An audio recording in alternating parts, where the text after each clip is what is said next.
မျိုးတွေကောင်းတဲ့ခင်ပါဗျဒီနေ့က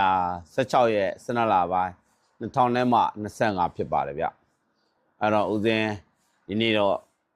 ထူးခြားတဲ့သတင်းလေးနှစ်ပုဒ်ကိုပြည်သူများကိုချပြခြင်းပါတယ်ဗျလူတွေအမှန်တရားတည်အောင်လို့ပါနော်ပထမဆုံးသတင်းကတော့ခင်ဗျားတထုံဘက်မှာဖြစ်သွားတဲ့ဟောပေါ့နော်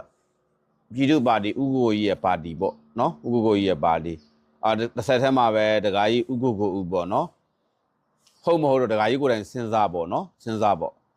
အဲ့မဲ့ကပြည်သူစစ်တူနဲ့ဖြစ်တဲ့အခါမှာပြည်သူစစ်ကအမှန်ကသူတို့မဲစီယုံရေးတော့ပြည်သူစစ်ကဟန်သားတာမဟုတ်ပါဘူးဗျအဲ့မဲစီယုံရေးထဲမှာပါတဲ့ဒကမစီကိုအကျွေးတောင်းတာဆိုရင်တော့မှန်ပါတယ်ဗျနော်ဒီဒကမစီကိုအကျွေးတောင်းတာဗျသူတို့ရဲ့ပြည်သူပါတီထဲမှာပါတဲ့ဒကမစီကိုနော်အကျွေးတောင်းတာပေါ့အကျွေးတောင်းတာသူစီကိုတွားပြီးအကျွေးတွားတောင်းတာပါဗျနော်အကျွေး10သိန်းရစရာရှိတယ်တဲ့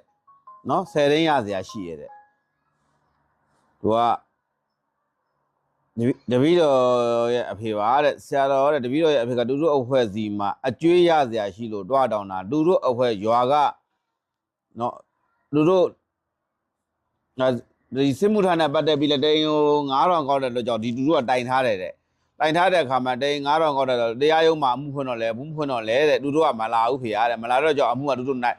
အတိုင်ခံတဲ့သူတဲ့ခန်းနိုင်သွားတယ်ပေါ့ဗျာနော်တဲ့ခန်းနိုင်သွားတယ်ဒါလေးလဲပါတာပေါ့နော်အဲ့မှာသူတို့ပတ်စံနော်အကျွေးတွားတောင်းတာပါတဲ့သူတို့အဖွဲရှိနေတာလဲမတိပါဘူးတဲ့နော်နှောင်လဲမနှောင်ရှက်ပါဘူးတဲ့ကိုထိလက်ရောက်လို့တော့ဘသူကငိန်ခံပါလဲဗျာတဲ့နော်အဲ့ဒါကြောင့်သူ့အဖေကိုပေါ့ဗျာအဲ့သူတို့ဒီစောစောခဏအပေါ်မှာဂန်ကျဲပြောတဲ့သူကကိုထိလက်ရောက်ကျူးလွန်နေတဲ့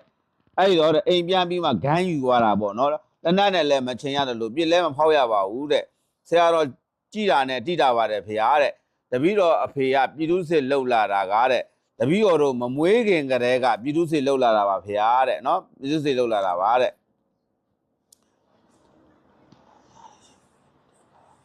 ဒါပြောချင်တာကတော့ဗျာ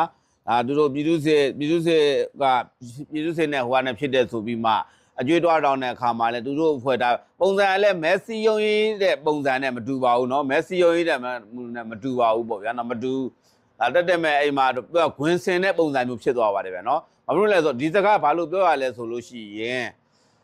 ဒီစကားကိုဒါပြောရတော့ပွဲကောင်းပွဲဖြစ်သွားအောင်ပေါ့ဗျာဒူစိတ်ဝင်စားအောင်လုပ်လိုက်တဲ့တဘောပဲဒါနိုင်ငံရေးသမားအများစုကထွန်နီးတူစွာပဲဗျာခဏတော့ဒါတိဖို့တည်းနော်အဲ့တော့ဒကာကြီးဥက္ကိုဦးအနေနဲ့ဒကာကြီးဥက္ကိုဦးရဲ့အဖွဲ့မှာ